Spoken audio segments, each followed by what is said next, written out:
സച്ചിനും രേവതിന് മറ്റൊരു സ്റ്റോറിയിലേക്ക് എല്ലാവർക്കും സ്വാഗതം. അങ്ങനെ നമ്മുടെ രേവതി ഗർഭിണിയായ ഒരു എപ്പിസോഡ് ഞാൻ കഴിഞ്ഞ വീഡിയോയിൽ അപ്ലോഡ് ചെയ്തിട്ടുണ്ടായിരുന്നു. അതിൻ്റെ ഒരു സെക്കൻഡ് പാർട്ട് ആയിട്ടാണ് കേട്ടോ ഈ വീഡിയോ അപ്ലോഡ് ചെയ്യുന്നത്. രേവതി ഗർഭിണിയായത് മുതൽക്ക് തന്നെ നമ്മുടെ അച്ഛമ്മ ഇടയ്ക്കിടയ്ക്ക് വന്നും പോയി നിൽക്കാം കേട്ടോ. കാരണം രേവതിയെ കൊണ്ട് ജോലി എടുപ്പിക്കുമല്ലോ എല്ലാവരോടും കൂടിയിട്ട്, അതിനു വേണ്ടിയിട്ടാണ് കേട്ടോ.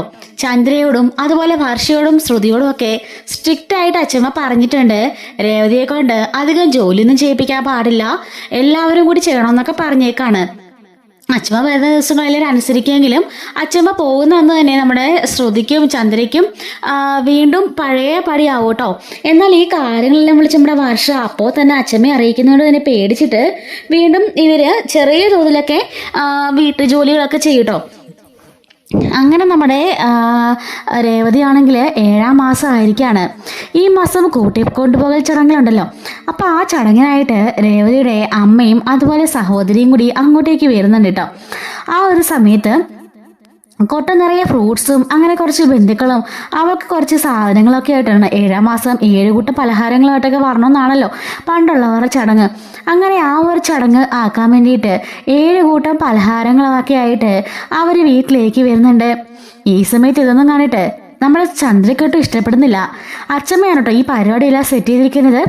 അതുകൊണ്ട് തന്നെ ഒന്നും മിണ്ടാൻ കഴിയാതെ ചന്ദ്ര അവിടെ നിൽക്കുന്നുണ്ട്. നമ്മുടെ രേവതിയുടെ അമ്മ വന്ന ഉടനെ തന്നെ രേവതി ഓടിപ്പോയി കെട്ടിപ്പിടിക്കുന്നുണ്ട്. അങ്ങനെ എല്ലാവരും കൂടിയിട്ട് ഒരു ബേബി ഷവറിൻ്റെ ഒരു പരിപാടി തന്നെ അവിടെ സെറ്റ് ചെയ്യാണ്. അങ്ങനെ ആ ഒരു ഇതൊക്കെ ചന്ദ്രയ്ക്ക് കൈമാറുന്നുണ്ട് കേട്ടോ.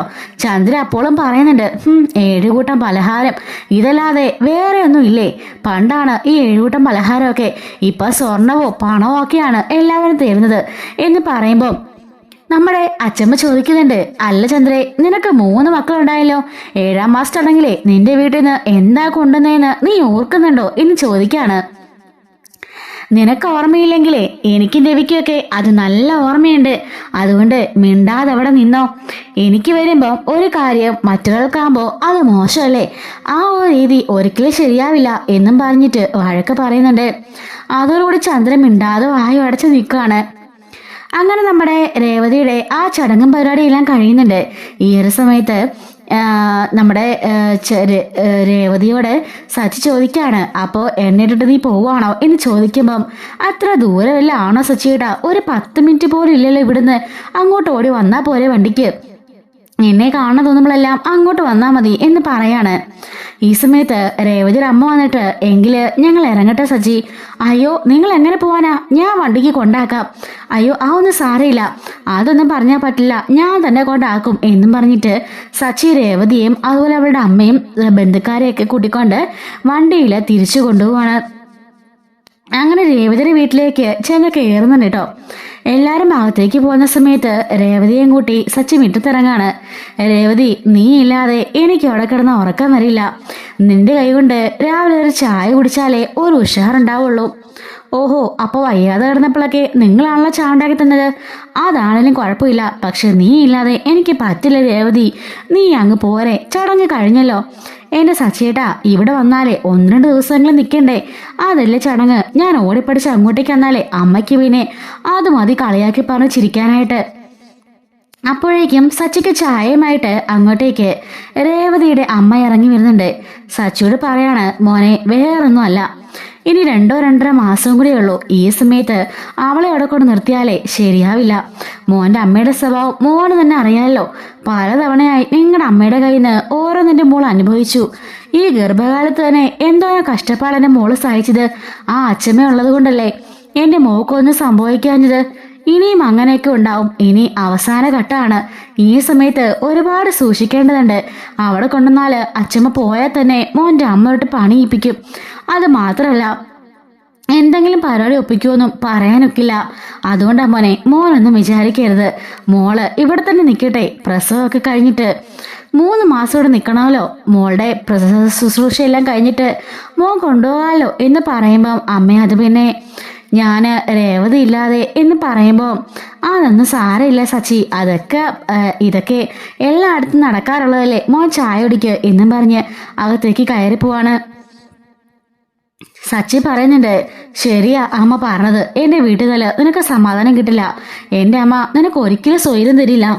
അത് മാത്രല്ല, പലതവണയായില്ലേ ഗർഭിണിയായിട്ടും അമ്മ ഉപദ്രവിക്കാനൊക്കെ ശ്രമിച്ചത്. ഇനി അങ്ങനെയൊക്കെ ഉണ്ടാവും. അതുകൊണ്ട് നീ ഇവിടെ തന്നെ നിന്നാ മതി. പിന്നെ ഞാൻ ഇടയ്ക്കിടയ്ക്ക് ഇങ്ങോട്ട് വരും കേട്ടോ നിന്നെ കാണാനായിട്ട്. അതിനെന്താ സച്ചിയേട്ടൻ അങ്ങനെ പറയുന്നത്? എപ്പോൾ വേണേലും വരാലോ. പിന്നെ അമ്മയും ദൈവമൊക്കെ പകൽ ഇവിടെ കാണില്ല.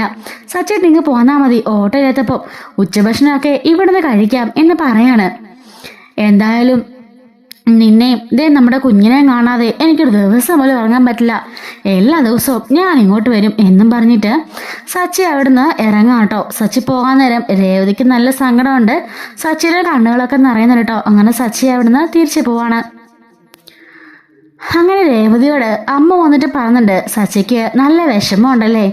അതേ അമ്മേ, സച്ചിയുടെ നല്ല വിഷമോ. എന്ത് ചെയ്യാനാ, ഞാൻ എപ്പോഴും അവിടെ തന്നെ വേണമെന്നാ സച്ചിയുടെ നിർബന്ധം. അല്ല മോളെ, അത് ശരിയാവില്ല. നിന്റെ അമ്മായിമ്മയുടെ സ്വഭാവം നിനക്ക് തന്നെ അറിയാവുന്നല്ലേ. ഇനിയിപ്പോൾ കുറച്ച് ദിവസം കൂടെ ഉള്ളൂ. മോൾക്ക് ആദ്യം കുഞ്ഞുണ്ടാവുന്നതിനോട് അവൾക്ക് വലിയ താല്പര്യമൊന്നുമില്ല.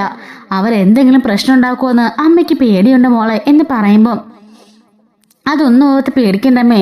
ഇനിയിപ്പം അങ്ങനെയൊന്നും ഉണ്ടാവില്ലല്ലോ. എന്തൊക്കെയാണെങ്കിലും സാരമില്ല. മോൾ ഇനിയിപ്പോൾ അങ്ങോട്ടേക്ക് പോകണ്ട. 2 മാസത്തെ കാര്യമല്ലേ ഉള്ളൂ. മോൾ ഇവിടെ നിന്നാൽ മതി. പിന്നെ സച്ചിക്ക് എപ്പോൾ വേണേലും ഇങ്ങോട്ട് വരാമല്ലോ. ഇവിടെ ഒന്ന് കാണുകയും ചെയ്യാം. ഒരു കുഴപ്പമില്ല എന്ന് പറയാണ്. പകലൊക്കെ ഞാൻ ഇവിടെ ഒറ്റയ്ക്കായിരിക്കില്ലേ. അപ്പം സച്ചിനോട് ഞാൻ പറഞ്ഞിട്ടുണ്ട് ഇടയ്ക്ക് ചോറിനൊക്കെ ആയിട്ട് ഇങ്ങോട്ട് വരാൻ. അതൊന്നും സാരമില്ല. നമ്മുടെ ദേവു ഉണ്ടല്ലോ പൂക്കച്ചവടത്തിനായിട്ടും. ഞാൻ ഇടയ്ക്കിടയ്ക്ക് ഇവിടെ ഒന്ന് മോളെ നോക്കിക്കോളാം. ഒരു പ്രശ്നമില്ല. അടുത്തല്ലേ കട എന്നും അമ്മ പറയാണ്. അങ്ങനെ ഇവര് അകത്തേക്ക് കയറി പോരട്ടോ. നമ്മുടെ സച്ചിക്കാണെങ്കിൽ വീട്ടിൽ പോയിട്ടൊരു സമാധാനമില്ല. അങ്ങോട്ടും ഇങ്ങോട്ടൊക്കെ നടക്കാണ്. അപ്പോൾ അവിടെ അച്ഛമ്മയാണ് കേട്ടോ. അച്ഛമ്മ പറയാണ്, അതെ, ഇങ്ങനെ ഭാര്യ പിരിഞ്ഞിരുന്നാലേ ഭർത്താവിൻ്റെ സ്നേഹം ഭാര്യയ്ക്കും ഭാര്യയുടെ സ്നേഹം ഭർത്താവിനും മനസ്സിലാവുള്ളൂ. ഈ വേർപിരിയിലൊക്കെ കുറച്ച് നാളത്തിനല്ലേ ഉള്ളൂ, സാരമില്ല എന്നൊക്കെ പറഞ്ഞ് അച്ഛമ്മ സമാധാനിപ്പിക്കുകയാണ്. അങ്ങനെ അച്ഛമ്മയാണെങ്കിലും പിറ്റേ ദിവസം തന്നെ അച്ഛമ്മയും നാട്ടിലേക്ക് പോവാം കേട്ടോ. സച്ചിക്ക് വല്ലാണ്ടൊരു ഒറ്റപ്പെടൽ ഫീൽ ചെയ്യാണ്. രേവതിയും പോയി അച്ഛമ്മയും പോയി ഭയങ്കര ബുദ്ധിമുട്ടിലായിരിക്കാം കേട്ടോ. ഈ സമയത്ത് വർഷയും ശ്രീകാലം വന്നിട്ട് പറയുന്നുണ്ട്, സച്ചിയുടെ എങ്കിലും ഞങ്ങൾക്ക് ഒരുപാട് ഇഷ്ടപ്പെട്ടു കേട്ടോ. ഇത്രയും സ്നേഹിക്കുന്നൊരു ഭാര്യ ഭർത്താവിനെ ഞങ്ങൾ കണ്ടിട്ടില്ല. ഞാൻ വീട്ടിൽ പോയപ്പോലും ഇവൻ ഒരു കുഴപ്പമില്ല. പക്ഷെ രേവതിച്ച് പോയപ്പോഴേ സച്ചിയുടെ സങ്കടമൊക്കെ കണ്ടിട്ടേ ഞങ്ങൾക്ക് മനസ്സങ്ങ് കുളിരാണ്. പണ്ട് ഞാൻ പറഞ്ഞിട്ടുണ്ട് ഈ രേവതി എങ്ങനെയാണോ സച്ചിനെ സഹിക്കുന്നതെന്ന്.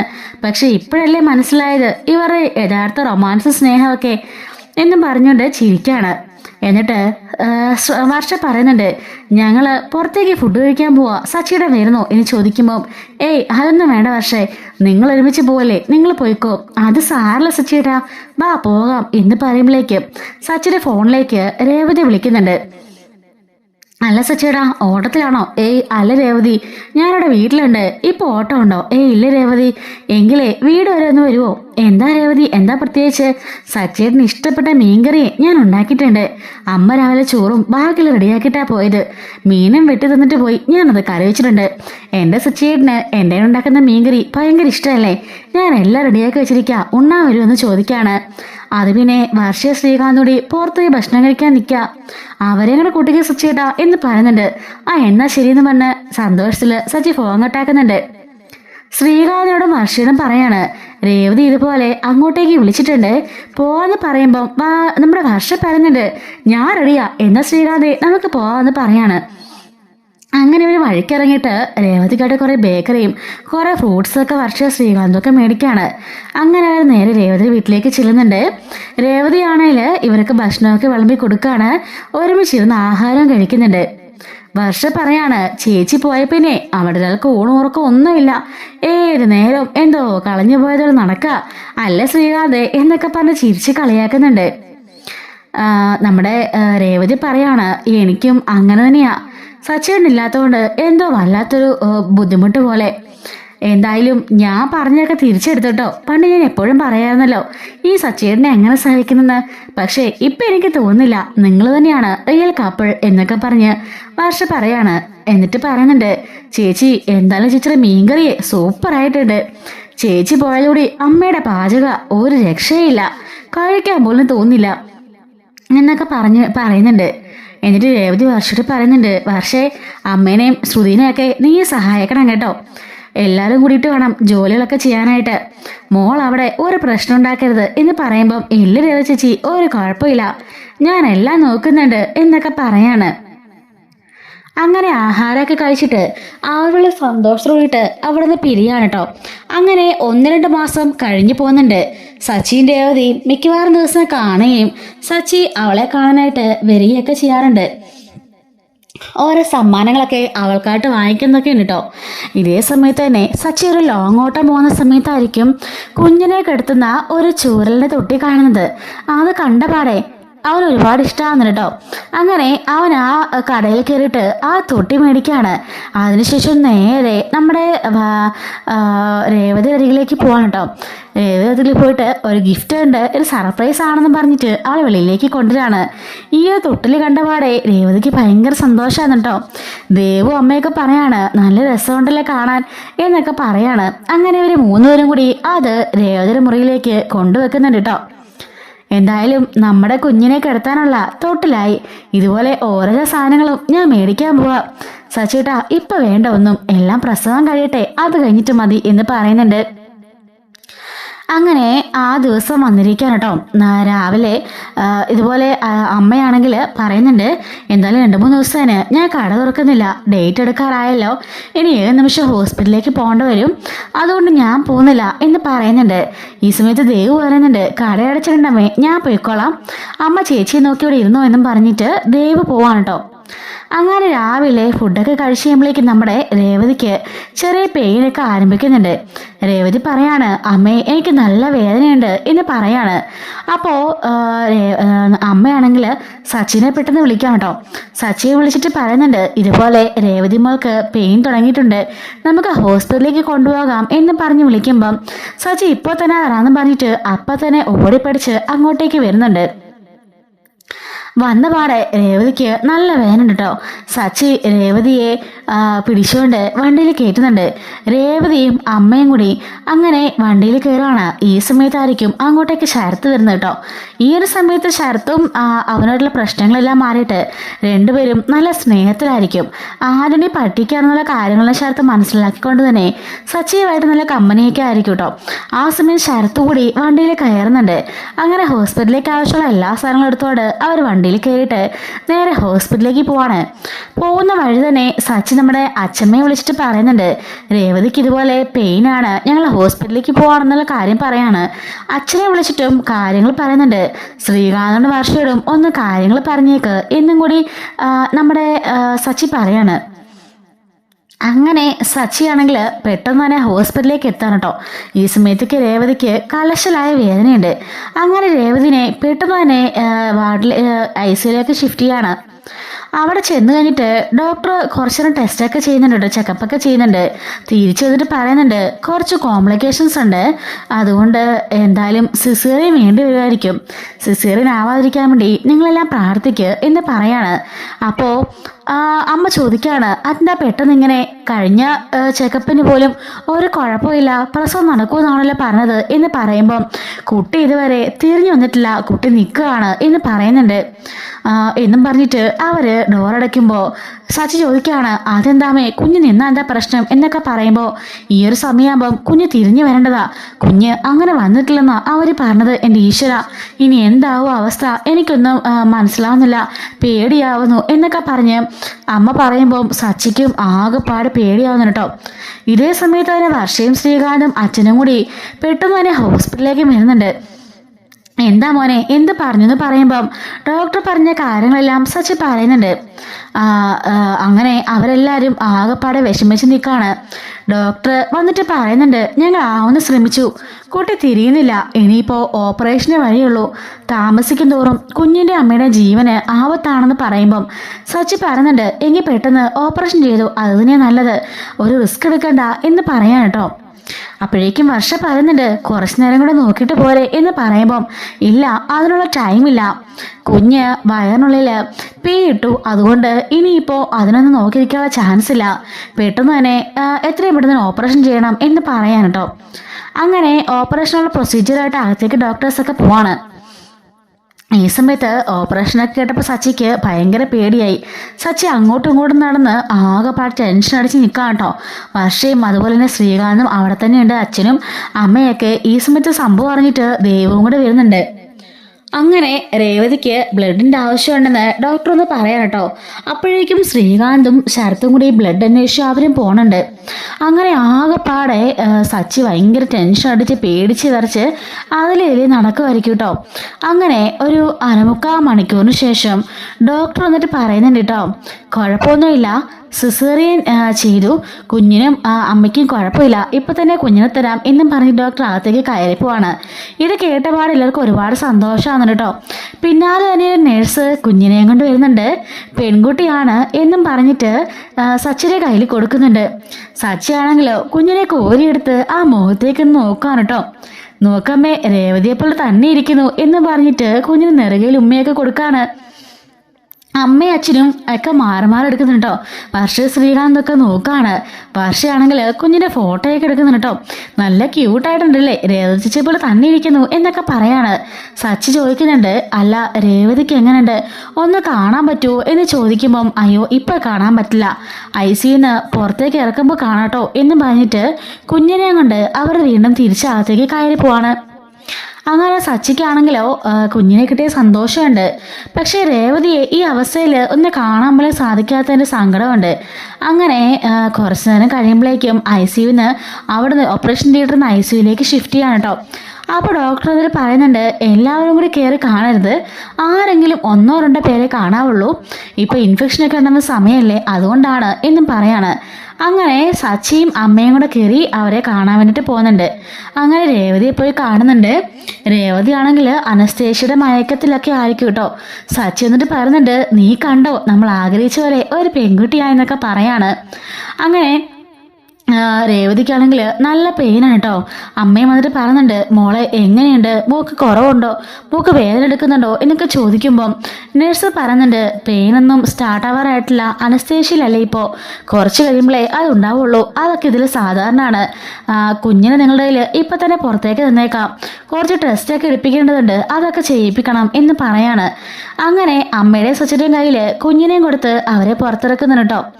രേവതിക്കാണെങ്കിൽ നല്ല പെയിനും ബുദ്ധിമുട്ടും ഒക്കെയുണ്ട്. ഈ സമയത്ത് രവി വിളിച്ചിട്ട് ചന്ദ്രയോട് പറയുന്നുണ്ട്, നിന്നോട് ഞാൻ വരാൻ പറഞ്ഞിട്ട് നീ വന്നില്ലല്ലോ. ശ്രുതിയെ വിളിച്ചപ്പോൾ അവർക്ക് ഭയങ്കര ബിസി. നമ്മുടെ വീട്ടിൽ ആദ്യമായിട്ട് പിറക്കുന്ന ഒരു കുഞ്ഞാ, നിന്റെ സ്വന്തം കൊച്ചുമോളല്ലേ, ഒരു നോക്കെങ്കിലും അതിനൊന്ന് കാണാനെങ്കിലും നീ വന്നോ എന്ന് ചോദിക്കാണ്. ചന്ദ്ര പറഞ്ഞിട്ട്, ഞാനിപ്പോൾ കെട്ടിയിരുന്നള്ളിയിട്ട് അങ്ങോട്ട് വന്നിട്ട് എന്തെടുക്കാനാ, എന്തൊരു മനസ്സാ നിന്റെ സ്വന്തം കൊച്ചുമകളല്ലേ, ഒന്ന് കാണാൻ പോലും നിനക്ക് ആഗ്രഹമില്ലേ എന്ന് ചോദിക്കാണ്. രേവതി ചന്ദ്ര പറയുന്നുണ്ട്, ഞാൻ വരാം, വേണ്ട അങ്ങനെ ഔദാര്യത്തിലൊന്നും നീ വരണ്ട, നിന്റെ കുഞ്ഞിനെ കാണാൻ നിനക്ക് ആഗ്രഹം ഉണ്ടെങ്കിലേ വന്നാൽ മതി, അതങ്ങനെ നിനക്ക് കാശുകാരുടെ മക്കളെ മാത്രമല്ലേ ഇഷ്ടമുള്ളൂ എന്നും പറഞ്ഞ് രവി ഫോൺ ഇട്ടാക്കുന്നുണ്ട്. അപ്പോഴേക്കും വർഷയെ ശ്രീകാന്തൻ ചെന്ന് ചോദിക്കുകയാണ്, എന്താ അച്ഛാ അമ്മ പറഞ്ഞത്, അമ്മ വരില്ലേ? ആരോട് പറയാനാ മോനെ, ഞാൻ വന്നിട്ട് അവൾ എന്തെടുക്കാനാണെന്നാ അവൾ ചോദിക്കുന്നത്, അവളുടെ സ്വന്തം കുഞ്ഞല്ലേ ഉണ്ടായത്, സ്വന്തം മോൻ്റെ കുഞ്ഞ്, അതിനൊന്ന് കാണാൻ ആഗ്രഹമില്ലാത്ത തള്ളന്മാർ കാണുമോ, എന്തൊരു കരിങ്കല്ല് മനസ്സാ അവളുടെ എന്ന് പറയുമ്പോൾ വർഷ പറയുന്നുണ്ട്, സത്യം ഈ ആൻറ്റി ഇതാ ഇങ്ങനെ, ഇപ്പം ഞാനോ സുധിച്ചേച്ചിയാണെങ്കിൽ ഓടി വന്നേനെ, കാരണം ഞങ്ങളുടെ കയ്യിൽ കാശുണ്ടല്ലോ. മനുഷ്യരുടെ സ്നേഹത്തിനോ മനുഷ്യനോ അല്ല ആൻറ്റി വില കൽപ്പിക്കുന്നത്, വെറും കാശിന് മാത്രമാ. ഇനി ഈ കുഞ്ഞിനൊന്ന് കാണാൻ പോലും ആൻറ്റി അനുവദിക്കരുത് എന്നൊക്കെ പറയാൻ കേട്ടോ. അങ്ങനെ സന്ധ്യയാകുമ്പോഴേക്കും അച്ഛൻ വിളിച്ച് വഴക്ക് പറഞ്ഞുകൊണ്ട് തന്നെ ശ്രുതിയും നമ്മുടെ ചന്ദ്രയും കൂടിയിട്ട് ഹോസ്പിറ്റലിലേക്ക് വരുന്നുണ്ട്. അവർ വന്ന കയറിയിട്ട് ഈ കുഞ്ഞിനെ നമ്മുടെ സച്ചിരയിലും അമ്മയിലൊക്കെ മാറി വെച്ച് കളിപ്പിച്ചുകൊണ്ട് ഇവരിങ്ങനെ ഇരിക്കാം കേട്ടോ. പക്ഷെ ചന്ദ്രയ്ക്ക് വലിയ താല്പര്യമൊന്നുമില്ല. ചന്ദ്ര അടുത്തേക്ക് പോയിട്ട് പെങ്കൊച്ചല്ലേ എന്ന് ചോദിക്കുകയാണ്. അപ്പോൾ സച്ചി, അതേമേ പെങ്കുഞ്ഞാ, ദേ എടുക്കാമേ എന്ന് പറഞ്ഞ് കയ്യിലേക്ക് കൊടുക്കാൻ നേരത്ത് വലിയ താല്പര്യമൊന്നുമില്ലാതെ മേടിച്ചിട്ട് ശ്രുതിയെ ഒന്ന് കാണിക്കുകയാണ്. ശ്രുതിയും എടുക്കുന്ന പോലെ ഇല്ല കേട്ടോ. അങ്ങനെ തിരിച്ച് പെട്ടെന്ന് തന്നെ സച്ചിയിൽ കൊടുക്കുന്നുണ്ട്. സച്ചിക്കത് ഭയങ്കര ബുദ്ധിമുട്ടായി പോയിട്ടോ. കാരണം ഇത്രയും നാളും തന്നെ അവോയ്ഡ് ചെയ്തു, തൻ്റെ ഭാര്യ അവോയ്ഡ് ചെയ്തു, പക്ഷെ തൻ്റെ കുഞ്ഞിനെ, അതായത് അമ്മയുടെ സ്വന്തം കൊച്ചുമോളെ അവോയ്ഡ് ചെയ്യുന്ന ഒരിക്കലും സച്ചി കരുതിയതല്ലോ. സച്ചിക്ക് മനസ്സിന് ഭയങ്കര ബുദ്ധിമുട്ടായി പോയിട്ടോ. ആർക്കാണെങ്കിലും ഉണ്ടാവുമല്ലോ. അപ്പോഴേക്കും വർഷ ചോദിക്കുകയാണ്, എന്താ അമ്മേ അമ്മ ഇത്രയും രാത്രിയായിട്ടാണ് ഓടി വന്നത്? ചേച്ചി എപ്പോ ഓപ്പറേഷൻ കഴിഞ്ഞതാ? സാധാരണ അമ്മമാരാണെങ്കിൽ ഇവിടെ തന്നെ ഉണ്ടാവേണ്ടതല്ലേ? അതും കഴിഞ്ഞ് വന്ന സമയം കണ്ടില്ലേ? എന്നിട്ട് കുഞ്ഞിനെ എടുത്തിട്ട് അതിന്റെ മുഖത്തോട്ട് പോലും നോക്കാതെ തിരിച്ചു കൊടുത്തിരിക്കുന്നു. അമ്മ എന്തിനാ കഷ്ടപ്പെട്ട് ഇവിടം വരെ എത്തിയത് എന്നും ചോദിച്ച് വർഷം നല്ല ഇടന്ന് പറയാണ്. ചന്ദ്ര പറയുന്നുണ്ട്, അല്ല ഞാൻ വന്ന് എടുത്തല്ലോ. ഓ എന്തിനാ? അങ്ങനെ അമ്മയുടെ ആന്റിയുടെ ഔദാര്യമൊന്നും ഇവിടെ ആർക്കും ആവശ്യമില്ല. ഞങ്ങളല്ലേ ഉണ്ട് ഇവിടെ രഹസ്യ കുഞ്ഞിനെ നോക്കാനായിട്ട്. ആന്റിയും ആരുടെ പുന്നാരും മരുമകളും മോനും വന്നില്ലെങ്കിലും ഇവിടെ ആർക്കും ഒരു കുഴപ്പമില്ല. ഞങ്ങളുടെ കുഞ്ഞിനെ ഞങ്ങൾ നോക്കിക്കോളാം. എന്തോ ഔദാര്യം പോലെ വന്ന് കയറിയിരിക്കുന്നു എന്നും പറഞ്ഞ് വർഷ ഹോസ്പിറ്റലാണെന്ന് പോലും നോക്കാൻ 4 പറയാണ്. ശ്രീകാന്ത് വർഷയെ മിണ്ടാതിരിക്കുന്നു പറയുമ്പോൾ, നീ മിണ്ടാതിരിക്കും ശ്രീകാന്ത്. മിണ്ടാതിരുന്ന ഇവരുടെ സ്വഭാവം ഇങ്ങനെ വഷളായി പോയത്. രേവചിക്ക് കുഞ്ഞുണ്ടായതുകൊണ്ടല്ലേ ഇവർക്ക് ഇത്ര ആക്ഷേപം. സച്ചിയുടെ രേവചിനെയും അല്ലെങ്കിൽ ഇവർക്ക് കാണരുത്. ബാക്കി ആരാണെങ്കിലും ഇവർക്ക് കുഴപ്പമൊന്നുമില്ലല്ലോ. നാളെ കണ്ട് ഇങ്ങനെ നിൽക്കാതെ ഇറങ്ങി പോവാൻ നോക്ക് എന്നും പറഞ്ഞ് വർഷ നാളെ 2 പറയുമ്പോൾ ചന്ദ്രയും ശ്രുതിയൊക്കെ നാണം കിട്ട് അവിടെ നിന്ന് ഇറങ്ങിപ്പോവാണ്. അപ്പൊ രവി പറയുന്നുണ്ട്, മോളെ എത്ര പറഞ്ഞാലും അവളുടെ തലയിലോട്ട് കയറില്ല. അവൾക്ക് രേവതി മോളെ ഇവനെ കണ്ണിനെ കണ്ടുകൂടാ. പക്ഷെ കുഞ്ഞോട് അങ്ങനെ കാണിക്കുമെന്ന് ഒരിക്കലും ഞാൻ കരുതിയില്ല. അപ്പോ നമ്മുടെ രേവതിയുടെ അമ്മ പറയുന്നുണ്ട്, സാരില്ല, ഇങ്ങനെയൊക്കെ സംഭവിക്കുന്നത് എനിക്കറിയായിരുന്നു. അതുകൊണ്ട് എനിക്ക് വലിയ വിഷമമൊന്നുമില്ല. പക്ഷെ നമ്മുടെ സച്ചിയുടെ കണ്ണുകൾ നിറഞ്ഞു ഒഴുകുന്നുണ്ട് കേട്ടോ. സച്ചി പറയാണ്, പക്ഷേ ഞാൻ പ്രതീക്ഷിച്ചിരുന്നമ്മേ, എൻ്റെ കുഞ്ഞുണ്ടാകുമ്പോൾ എൻ്റെ അമ്മ ഓടി വരും, ആ കുഞ്ഞിനെ കോരെടുത്ത് ആലോചിക്കും എന്നൊക്കെയാണ് ഞാൻ കരുതിയത്. പക്ഷേ ഇങ്ങനൊരു മാറ്റം ഒരിക്കലും ഞാൻ പ്രതീക്ഷിച്ചില്ലമ്മേ എന്നും പറഞ്ഞ് കരയുമ്പോൾ വർഷ പറയുന്നുണ്ട്, എൻ്റെ പൊന്ന് സച്ചിയേട്ടാ, ആൻറ്റിയെക്കുറിച്ച് നമുക്ക് എല്ലാം അറിയുന്ന കാര്യമല്ലേ. പിന്നെ എന്തിനാ സച്ചിയുടെ വെറുതെ പ്രതീക്ഷിക്കുന്നത്? ഒരിക്കലും സംഭവിക്കാൻ പോകുന്നില്ല. ആൻറ്റിയെ നമുക്ക് എല്ലാവർക്കും അറിയാം എന്താ സ്വഭാവം എന്നുള്ള കാര്യം. പിന്നെ രേവതി ചേച്ചിയോട് ഇതൊന്നും പറയണ്ട, ചേച്ചിക്ക് വലിയ വിഷമാവും എന്നും വർഷ പറയാണ്. നമ്മുടെ കുഞ്ഞിനെ നോക്കാൻ നമ്മൾ എത്രയും പേരുണ്ടല്ലോ സച്ചേട്ടാ, അത് മതി. പിന്നെ നാളെ തന്നെ അച്ഛമ്മ എങ്ങനെ ലാൻഡ് ചെയ്യുമല്ലോ. പിന്നെ ആര് വേണം ഈ കുഞ്ഞിനെ നോക്കാൻ? അല്ലടി കുറുമ്പി എന്നൊക്കെ പറഞ്ഞ് വർഷയും കളിപ്പിക്കുന്നുണ്ട് കേട്ടോ. അങ്ങനെ നമ്മുടെ സച്ചിക്ക് ഭയങ്കര ഫീൽ അടിക്കുന്നുണ്ട് ചന്ദ്രയുടെ ഈ ഒരു പെരുമാറ്റത്തിൽ കേട്ടോ. അങ്ങനെ നമ്മുടെ രേവതിക്ക് പെയിനൊക്കെ സ്റ്റാർട്ട് ചെയ്തിട്ടുണ്ട്. പുറത്തൊന്നും അങ്ങനെ ആരെയും കാണിക്കുന്നില്ലല്ലോ. അതുകൊണ്ട് സച്ചി മാത്രം ഇടയ്ക്കുന്ന പോയി കണ്ടിട്ടൊക്കെ വരുന്നുണ്ട് കേട്ടോ. പോകുന്ന സമയത്ത് രേവതിനെ ഒന്ന് ആശ്വസിപ്പിക്കുന്നൊക്കെയുണ്ട്. അവളുടെ നെറുകയിലൊക്കെ ഉമ്മ കൊടുക്കുകയും ആശ്വസിപ്പിക്കുകയും ഒക്കെ ചെയ്യുന്നുണ്ട്. അങ്ങനെ പിറ്റേ ദിവസം രാവിലെ ആവാണ് കേട്ടോ. ഈ ഒരു സമയത്ത് നമ്മുടെ അച്ഛമ്മ ലാൻഡ് ചെയ്യുന്നുണ്ട്. അച്ഛമ്മ വന്ന പാടെ കുഞ്ഞിനെ കളഞ്ഞിട്ട് ഓടി ഹോസ്പിറ്റലിലേക്കാണ് കേട്ടോ വരുന്നത്. വരുമ്പോഴേക്കും നമ്മുടെ സച്ചിയുടെ കയ്യിൽ കുഞ്ഞിരിക്കുന്നത് കാണുകയാണ്. അച്ഛമ്മ അവിടുന്ന് ഓടി പാഞ്ഞു വന്ന് എൻ്റെ കുഞ്ഞിനെ ഇങ്ങോട്ട് താടാന്ന് പറഞ്ഞ് കോരിയെടുത്ത് 1000 ഉമ്മ കൊടുക്കുകയാണ് കേട്ടോ. എന്നിട്ട് ഇത് അറിഞ്ഞപ്പോൾ തൊട്ടേ എനിക്കൊരു സമാധാനം ഇല്ലായിരുന്നു. ഇപ്പോഴെനിക്കൊന്ന് എത്താൻ പറ്റിയത്. എൻ്റെ രേവതി മോക്ക് എങ്ങനെയുണ്ടടാ എന്ന് ചോദിക്കുകയാണ്. നല്ല വേദനയുണ്ട്, കിടക്കാണ് എന്ന് പറയുന്നുണ്ട്. കയറി കാണാൻ പറ്റുമോ? ഇനിയിപ്പോൾ കാണാൻ പറ്റില്ല അമ്മേ, കുറച്ച് കഴിഞ്ഞിട്ടേ കാണാൻ പറ്റുള്ളൂ, അപ്പോൾ കൊണ്ടുപോകാം എന്ന് പറയാണ്. ആഹാ കൊള്ളാലോടാ, 3 ആമക്കൊക്കെ ഐശ്വര്യമായിട്ടാ എൻ്റെ മോള് വന്നിരിക്കുന്നേ അല്ലേടി കുറുമ്പി എന്നൊക്കെ പറഞ്ഞ് കളിപ്പിക്കുകയാണ്. കാരണം നമ്മുടെ അച്ഛമ്മയ്ക്കാണൊരു ആൺകുട്ടിയാണ്, അതാണല്ലോ രവിക്കാണൊരു 3 ആൺപിള്ളേരാ. അവിടെ ആദ്യമായിട്ടുണ്ടാകുന്ന കുറേ കാലത്തിന് ശേഷം ആയതുകൊണ്ടുണ്ടാകുന്നൊരു പെൺകുട്ടിയല്ലേ, അതിൻ്റെ സന്തോഷമാട്ടോ അച്ഛമ്മ. അല്ല ചന്ദ്രൻ വന്നില്ലടാ എന്ന് ചോദിക്കാണ്. രാവിലെ ആയതുകൊണ്ട് തന്നെ വർഷയും ശ്രീകാന്തും രവിയൊക്കെ വീട്ടിലേക്ക് പോയിരിക്കണം കേട്ടോ. സച്ചിയും അതുപോലെ ദേവും അമ്മയും മാത്രമേ ഉണ്ടായിരുന്നുള്ളൂ. ഇന്നലെ എല്ലാവരും വന്നച്ചമ്മേ എന്നും പറഞ്ഞുകൊണ്ട് നടന്ന സംഭവങ്ങളെല്ലാം സച്ചി പറയുന്നുണ്ട്. അല്ലെങ്കിൽ വർഷമോള് പറഞ്ഞതിലേ ഒരു കുഴപ്പമില്ല. അങ്ങനെ 2 പറഞ്ഞാലേ അവൾക്ക് മതിയാവുള്ളൂ. അവളുടെ സ്വഭാവം ഇപ്പൊ അത്രയ്ക്ക് മോശമായിക്കൊണ്ടിരിക്കുക. സ്വന്തം മരുമകളല്ലേ, സ്വന്തം മോന്റെ കുഞ്ഞല്ലേ, അങ്ങനെയെങ്കിലും അവൾ കരുതണ്ടേ. അവക്കിട്ടുള്ള പണിയൊക്കെ ഞാൻ കൊടുക്കുന്നുണ്ട് എന്ന് അച്ഛമ്മ പറയാണ്. അങ്ങനെ അച്ഛമ്മ രേവതിയെ കയറി കാണുകയും അവളെ ഉമ്മയൊക്കെ കൊടുക്കുകയൊക്കെ ചെയ്യുന്നുണ്ട് കേട്ടോ. അങ്ങനെ അവർക്ക് ആവശ്യമുള്ള എല്ലാ സഹായങ്ങളും ഇവർ ചെയ്തു കൊടുക്കുന്നുണ്ട്. അച്ഛമ്മ സച്ചോട് പറയാണ്, പ്രൈവറ്റ് ഹോസ്പിറ്റലല്ലേ, ഒരുപാട് പൈസയാകും, അവർ അമ്മയുടെ കയ്യിൽ അത്രയും പൈസ ഒന്നും കാണില്ല, അതുകൊണ്ട് നീ കൊടുത്ത് സഹായിക്കണം എന്ന് പറയുന്നുണ്ട് കേട്ടോ. കുറച്ച് പൈസയൊക്കെ ഞാൻ സ്വരുക്കൂട്ടിയിട്ടുണ്ടെന്ന് പറയുമ്പം എനിക്കറിയണം നിന്റെ ബുദ്ധിമുട്ടൊക്കെ, അതുകൊണ്ട് തന്നെ എല്ലാം പ്ലാൻ ചെയ്ത് ഞാൻ വന്നത് എന്നും പറഞ്ഞുകൊണ്ട് കുറച്ച് പൈസ എടുത്ത് അവനിൽ കൊടുക്കുമ്പോൾ അയ്യോ അച്ഛമ്മേ ഇതൊന്നും വേണ്ടെന്ന് പറയാണ്. അതെ, ഇത് ഞാനും നീ മാത്രം രഹസ്യമാണ്, രേവതി പോലും ഇതറിയേണ്ട ആവശ്യമില്ല. ദേ ഇതിനകത്ത് 1,00,000 രൂപയുണ്ട്. ഇത് എൻ്റെ കുഞ്ഞിന് ഞാൻ തരുന്ന ആദ്യത്തെ സമ്മാനമായിട്ട് കരുതിയാൽ മതി. ഈ പണം നീ അവർ അമ്മയുടെ കയ്യിൽ കൊടുക്കണം. നീ കൊടുത്തുള്ള കാര്യം ചന്ദ്ര അറിയണ്ട, മനസ്സിലായല്ലോ? ചന്ദ്ര അറിഞ്ഞ പിന്നെ അത് മതി ഓരോന്നും പറഞ്ഞ് അവരിട്ട് വേദനിപ്പിക്കാനായിട്ട്. പിന്നെ എൻ്റെ കയ്യിൽ ആവശ്യത്തിന് കാശുണ്ട്, നീ അതൊന്നും ഓർത്ത് വിഷമിക്കണ്ട. ഞാനും നീ അല്ലാതെ ഈ രഹസ്യം മറ്റാരും അറിയാൻ വേണ്ട, മനസ്സിലായല്ലോ എന്ന് പറയാൻ കേട്ടോ. അങ്ങനെ രേവതി അമ്മയ്ക്കൊക്കെ ഇത്രയും പ്രൈവറ്റ് ഹോസ്പിറ്റൽ ആയതുകൊണ്ട് സിസേറിനും കൂടെ ആയതുകൊണ്ട് എന്തായാലും 1,00,000 രൂപ ആവുമല്ലോ. അപ്പോൾ ആ ഒരു പൈസ അച്ഛമ്മ കൊടുത്ത് സഹായിക്കാൻ തന്നെ കേട്ടോ. മറ്റാരും അറിയാൻ പാടില്ല എന്ന് പറയുന്നുണ്ട്. അങ്ങനെയാണ് കേട്ടോ നമ്മുടെ രേവതിയുടെ ഡെലിവറി സ്റ്റോറി. ഒരുപാട് പേര് രേവതി ഡെലിവറി സ്റ്റോറി ചോദിച്ച് കമൻറ്റ് ചെയ്തിരുന്നു കേട്ടോ. അതുകൊണ്ടാണ് നമ്മൾ ഡെലിവറി സ്റ്റോറി അപ്ലോഡ് ചെയ്തിരിക്കുന്നത്. സ്റ്റോറി ഇഷ്ടമാണെന്നുണ്ടെങ്കിൽ ചാനൽ മറക്കാതെ സബ്സ്ക്രൈബ് ചെയ്ത് സപ്പോർട്ട് ചെയ്യണേ. എല്ലാ ദിവസവും മാക്സിമം വീഡിയോസൊക്കെ അപ്ലോഡ് ചെയ്യുന്നുണ്ട്. എല്ലാവരും സബ്സ്ക്രൈബ് ചെയ്ത് സപ്പോർട്ട് ചെയ്യണേ. Thanks for watching.